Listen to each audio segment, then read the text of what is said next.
Vote bank की राजनीति के लिए समाज को या राज्य को हिंसा की ओर धकेल रही है, ये बड़ा खतरनाक खेल खेल रही है। हम उसका निंदा करते हैं और सरकार से हम आग्रह करते हैं उन चीज़ों पर गंभीरता से सरकार विचार करे और कठोरता से पेश आवे इन सारी चीज़ों पर।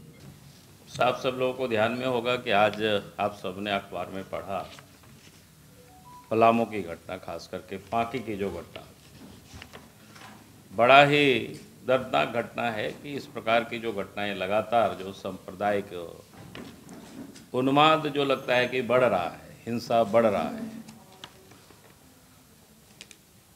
कल जिस प्रकार से लोग बताया कि वहाँ पर जो कल भी हमने वहाँ के विधायक से बात की कि मामला कुछ भी नहीं था, क्योंकि हम सब लोगों को पता है कि शिवरात्रि के दिन महादेव जी का बारात निकलता है, तो बड़ा धूमधाम से जहाँ भी शिव मंदिर है वहाँ लोग पूजा करते हैं और बाराती में भी बड़ा धूमधाम से नाचते गाते लोग जाते हैं। तो सामान्यतः जहाँ भी शादी ब्याह होता है तो आप सब लोगों को ध्यान में तोरण द्वार बाकी सारी चीज़ें बनती है, तो ये उसका एक पार्ट होता है।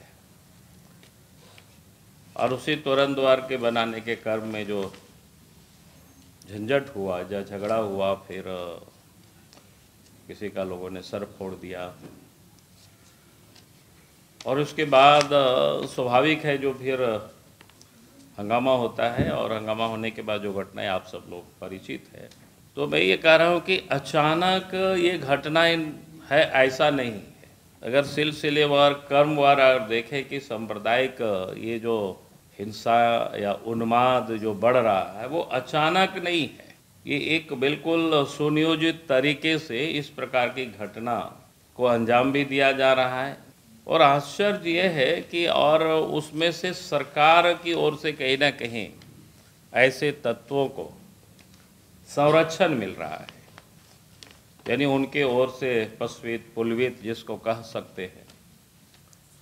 और जिस कारण से आज प्रदेश में एक प्रकार से जो सांप्रदायिक तनाव या तापीस वो अब एहसास हो रहा है। और मैं समझता हूँ कि राज्य के लिए वो बिल्कुल, राज्य के लिए, समाज के लिए या विकास के लिए कहीं से भी वो उचित नहीं है।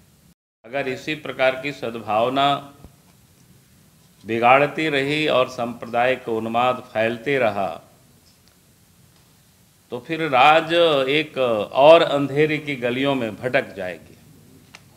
अगर आप शुरू से देखें तो आज जो वर्तमान सरकार है वो एकदम वोट बैंक की राजनीति के खातिर उसको प्रोत्साहित करना, उसको संरक्षण देना। बोले अगर शुरू की घटना आप याद करें, लोहरदगा की घटना, वो उसी प्रकार की घटनाएं घटी जो सीएए के विरोध में उत्साह क्या बोलते हैं विरोध कार्य, उसके समर्थन में जो लोगों ने जुलूस निकाला परमिशन करके, और पुलिस के सामने फिर पथराव हुआ, जो घटनाएं घटी आप सब लोगों के समझ है ये सारे।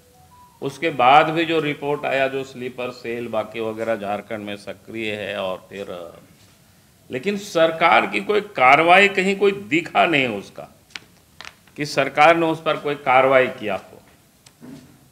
तो ये बिल्कुल लगता है कि सरकार अपनी वोट बैंक के कारण, वोट बैंक के खातिर बिल्कुल उसको क्या कहते हैं कि अंधे हो गए हैं या जानबूझ करके समाज को उस ओर धकेल रहे हैं।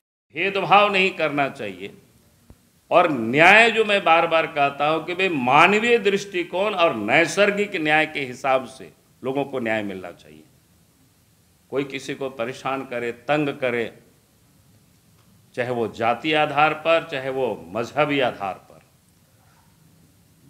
तो ये कतई सरकार को बर्दाश्त नहीं करना चाहिए। लेकिन इस राज्य में जो आज जब से हेमंत सोरेन की सरकार बनी है तो ये जानबूझ करके वोट बैंक की राजनीति के लिए समाज को या राज्य को हिंसा की ओर धकेल रही है, ये बड़ा खतरनाक खेल खेल रही है। हम उसका निंदा करते हैं और सरकार से हम आग्रह करते हैं उन चीज़ों पर गंभीरता से सरकार विचार करे और कठोरता से पेश आवे इन सारी चीज़ों पर। इस नए साल में भी हमारा साथ होगा, दिलों में वही विश्वास होगा, है हमारा वादा।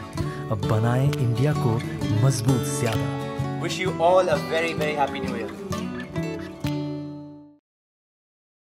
Delhi Public School admission going on. Nursery to class 11.